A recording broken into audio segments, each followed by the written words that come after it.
Nakikita nyo ba yung sa harap na yan na shop? Yan po ay shop ng Le Gruyere. At sa loob niyan, nandyan din yung entrance ng kanilang cheese factory. Tara po, pasukin natin yung cheese factory. Ayan po yung production room nila.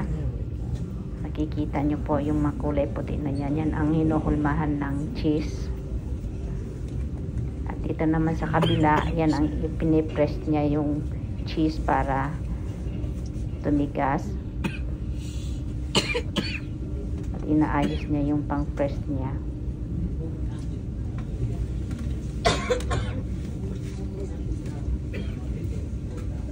Trabaho din pala, ano. Makikita nyo sa kabilang side, inaayos din yung plastic na pang-form nila ng cheese.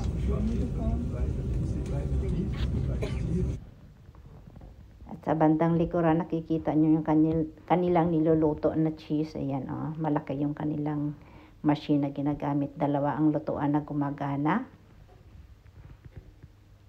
Ayan. At talagang kinokontrol pa ng isang... Ito yung luma nilang nilulutoan ng cheese. Kita niya yan. Ayan sa picture.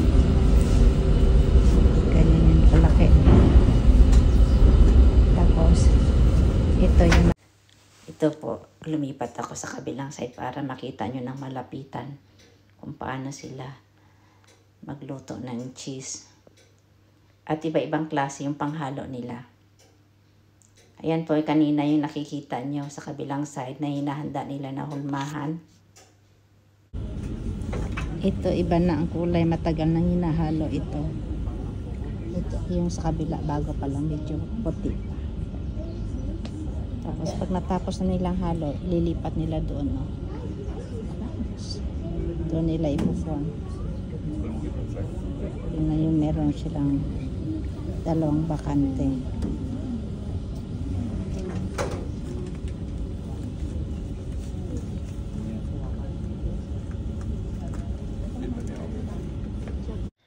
Ayan po, dito na naman ako sa kabilang side para makita nyo yung kanilang buong production room.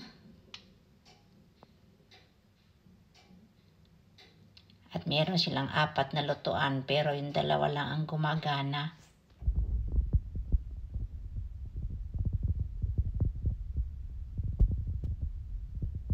At yung nakikita nyo kanina yung inahanda nilang hulmahan din nila.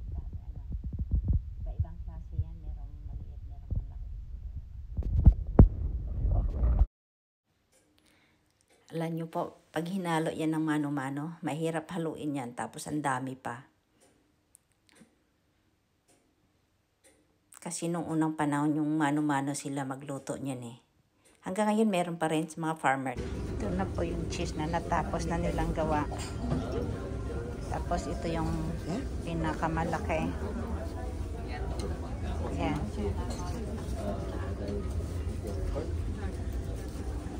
Ganyan siya.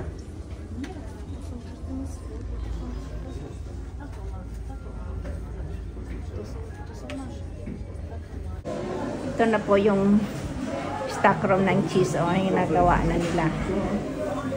Kita niyo. Diyan nila in-stock. Malaki yan dito sa kabila pa. Tingnan natin dito sa kabila. Ay. Kita niyo. Yan o. Iwan laki. Dito sa kanila. Malaki ito. Ito sa dulo. Ayan dito sa kanila. Ayan o. Machine ang naglalagay. Nakita niyo. Ano yan, ini-scrub niya yan araw-araw. Tapos ibabalik uli. Ayan.